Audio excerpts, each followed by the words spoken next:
Այմ ռադիոլրատվականի եթերում ԱՊՀ եւ արտերկրի լուրերն են, ստուդիայում է Աննա Ավագյանը, այսօր եթերում։ Իրանի հարցով ՄԱԳԱՏԵ-ի բանաձևը վկայում է խնդրի խաղաղ լուծմանն ուղղված միջազգային հանրության ձգտման մասին։ Պավել Աստախովը խնդրում է Հիլարի Քլինթոնին վերականգնել արդարությունը Վանյա Սկորոբոգատովի գործում։ Ռոսնեֆտը դարձել է ՑՍԿԱ հոկեյի թիմի նոր սեփականատերը։ Այժմ այս մասին առավել մանրամասն։ Ատոմային էներգիայի գործակալության բանաձևը Իրանի վերաբերյալ հաստատում է միջազգային հանրության տրամադրվածությունը միջուկային խնդրի համապարփակ բանակցային լուծման ուղղությամբ։ Այս մասին են ուրբաթ օրը հայտարարել Ռուսաստանի արտգործնախարարությունում։ Գերատեսչությունում նկատել են, որ այս փաստաթուղթն ուղղված է երկխոսության շարունակմանն ու այն լարվածության թուլացմանը, որը փորձում են արհեստականորեն սրել Իրանի գործունեության կապակցությամբ։ Քաղաքական կրքերի բռնկումը իջիկ է դարձնելու միջնորդների վեցյակի ՄԱԿ-ի 5 մշտական անդամների ու Գերմանիայի բոլոր ջանքերը Թեհրանի հետ բանակցային պրոցեսի վերականգնման շուրջ, կարծում են ռուսական ԱԳՆ-ում։ Ուրբաթ օրը Վիեննայում ՄԱԳԱՏԵ-ի կառավարիչների խորհուրդն ընդունել է միջնորդների բանաձևը իրանական միջուկային ծրագրի շուրջ։ Դրա հեղինակները կոչ են անում Իրանին բացել գործակալության փորձագետներին հասանելիությունը միջուկային օբյեկտներում ու պնդում Թեհրանի եւ ՄԱԳԱՏԵ-ի միջև համագործակցության ակտիվացման անհրաժեշտությունը։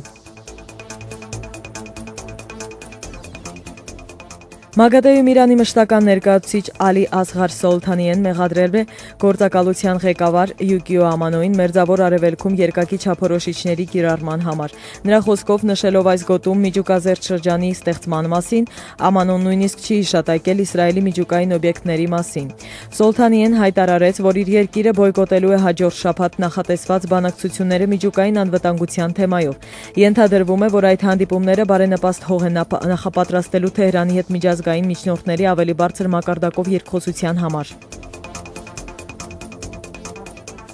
Ռուսաստանում երեխաների իրավունքների պաշտպան Պավել Աստախովը դիմել է ԱՄՆ պետքարտուղար Հիլարի Քլինթոնին, խնդրելով արդարություն վերականգնել որդեգրված ռուս երեխայի սպանության գործում։ Աստախովի կարծիքով Քրեյվեր ամուսինների ներկայացված դատավճիռը, որոնք մեղադրվում են Վանյա Սկորոբոգատովի չկանխամտածված սպանության համար, չափից ավելի մեղմ է։ Ավելի վաղ նման հայտարարությամբ էր հանդես եկել նաև Նյու Յորքում Ռուսաստանի փոխհյուպատոս Ալեքսանդր Օչայնովը։ Յորք քաղաքի դատարանը Փենսիլվանիա նահանգում զույգին դատապարտել էր 16-ից 48 ամսվա ազատազրկման,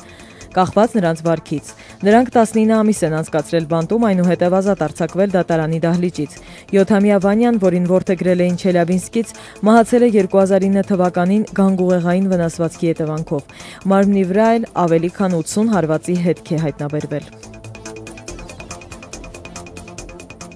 Թմրանյութերի տարածման խնդիրը հնարավոր չէ լուծել միայն Թաջիկստանի ու Աֆղանստանի միջև սահմանի ամրապնդման միջոցով, կարծում է թմրանյութերի շրջանառության վերահսկողության դաշնային ծառայության պետ Վիկտոր Իվանովը։ Ելույթ ունենալով Վաշինգտոնյան ռազմավարական ու միջազգային հետազոտությունների կենտրոնում նա պատմեց, որ հոգեմետ նյութերը Ռուսաստան ու Եվրոպա են մտնում ոչ միայն աֆղանա-թաջիկական սահմանով, այլ նաև հարևան երկրներով՝ Ուզբեկստանով, Թուրքմենստանով։ Դրա համար խնդրի լուծման համար պետք է լիովին վերացնել թմրարտադրությունը, համոզված է Իվանովը։ Ուրբաթ օրը Բայրենի մայրաքաղաքում ու շրջակայքում զանգվածային ցույցեր են կայացել։ Մանամայի կենտրոնում ցուցարարները փորձել էին ներխուժել ներքին գործերի նախարարություն եւ բախումներ առաջացրել ոստիկանության հետ։ Ձերբակալված է 14 մարդ։ Հարյուրավոր մարդիկ քաղաքի փողոցներում պահանջում էին քաղաքական ռեֆորմների անցկացումը,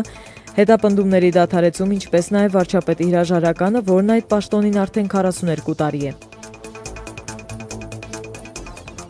Իսպանիայում դատարանը արգելված Բատասունա կուսակցության նախկին ղեկավար Արնալդո Օրտեգիին դատապարտել է 110 տարվա ազատազրկման 2002 թվականին Մալագայից ոչեռու ահաբեկչություն կազմակերպելու համար։ Այն ժամանակ ավտոմեքենա էր պայթեցվել, տուժել էր 5 արտասահմանցի զբոսաշրջիկ ու 1 իսպանացի։ Օրտեգին արդեն դատապարտված է 10 տարվա ազատազրկման, Բասկերի էտա ահաբեկչական կազմակերպության կապերի ու արգելված կուսակցությունը վերածնելու փորձերի համար։ Բատասունան էտայի քաղաքական թևն էր, դրա գործունեությունը դադարեցվել է Իսպանիայի իշխանությունների կողմից 2002 թվականին։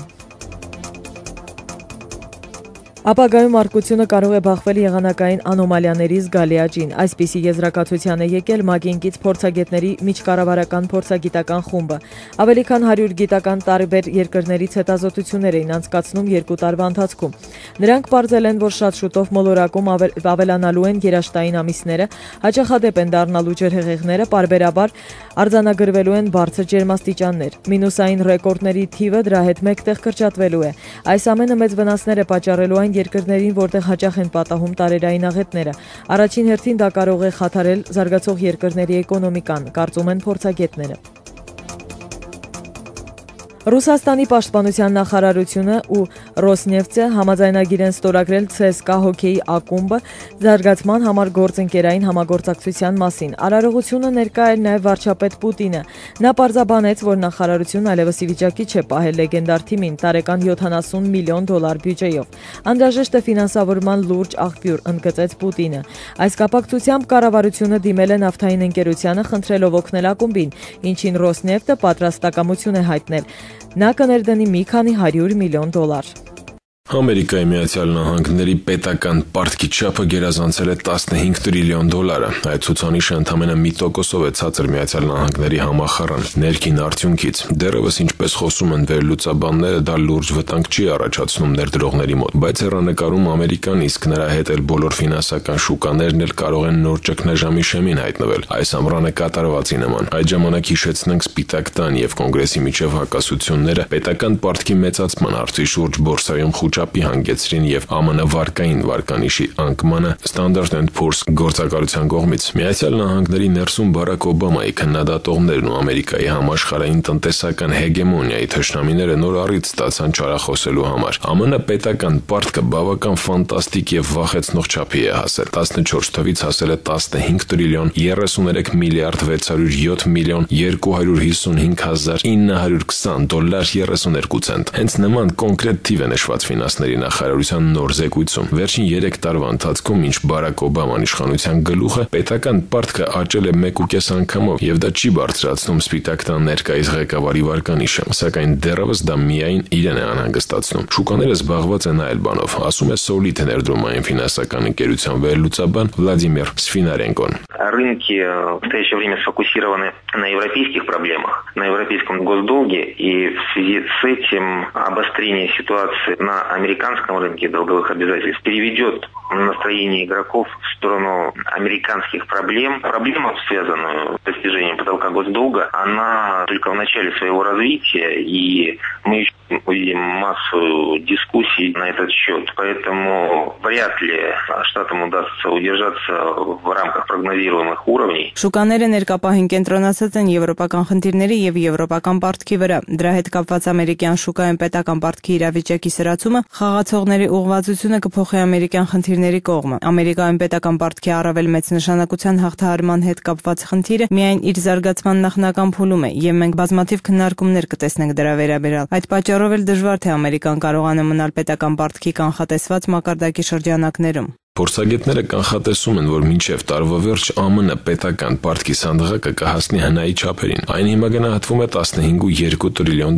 Հարկ է նշել, որ Եվրամիության նորմերով, որին ամերիկացիները քննադատում են ֆինանսական անպատասխանատվության պատճառով, պետական պարտքի սանդղակը չպետք է գերազանցի հնայի 60%-ը։ Իդեպ ներդրողները հույս ունեն, որ մայրաքաղաքայիններին ու ժողովրդավարներին ԱՄՆ կոնգրեսում կհաջողվի համաձայնեցնել պետական պարտքի կրճատման նախագիծ, ասում է Պրոմսվիազ բանկի վերլուծաբան Антон Захарова. Судя по последним комментариям представителей Республиканской партии и Демократической партии, скорее всего, им все-таки удастся прийти к общему консенсусу. И возможно, что мы не увидим такой,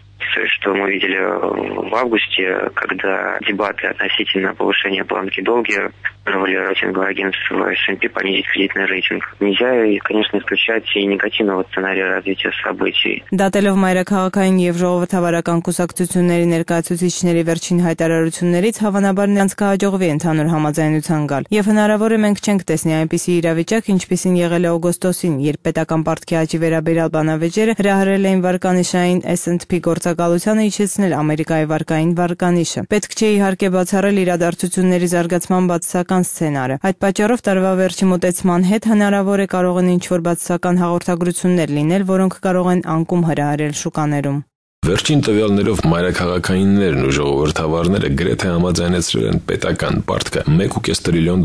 կրճատելու նախագիծը։ Դա կանեն ծախսերի կրճատման, ինչպես նաև հարկերի ավելացման միջոցով։ Բացի այդ, նախատեսվում է չօգտագործված ռազմական բյուջեն ուղղել զբաղվածության եւ բուժօգնություն ցուցաբերելու ծրագրերի օգնությանը։ Այսքանը ԱՊՀ եւ արտերկիր լուրերից րոպեներ անց լսեք նաև տեղական լրահոսը, որը կներկայացնի Ժիրայր Ոսկանյանը։ Մինչ հանդիպում։